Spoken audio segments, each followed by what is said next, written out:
गडांवर यापूर्वी गेलेलो आहे मी बऱ्याचदा. गेल्यावरती तिथे त्या वास्तू आहेत, त्या काय सांगतायत तेही कळलं पाहिजे आपल्याला. त्याचा मागचा इतिहास काय आहे, ह्याच ठिकाणी काय आहे, या सगळ्या गोष्टींची जी माहिती ती या मोहिमेतून मिळाली आहे मला. जसं मला कळालं की अभ्यास ट्रेकसुद्धा असतो गडांचा, तसं मी हजबंडला सांगितलं की मी सुद्धा जॉईन करणार. जेव्हा मी म्हणजे ह्याच्या आधी पण गड बघितले, पण एवढी ऐतिहासिक माहिती वगैरे कधी मिळाली नाही.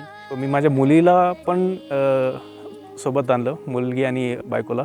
तर हेच कारण होतं. भले तिला पूर्ण नसेल समजलं, एक वातावरण व्हावं तिच्या आजूबाजूला. मी रायगडवर दुसऱ्यांदा आली आहे. पहिल्यांदा आली होती मी पूर्ण हाफच रायगड फिरली आहे, पण दुसऱ्यांदा आली तर मला खूप मजा आली.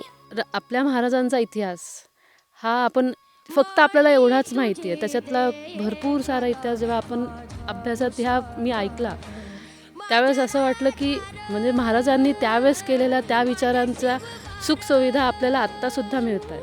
त्यामुळे महाराजांना खूप खूप धन्यवाद की त्यांनी आज आम्हाला हे सगळं सुख दिलेलं आहे.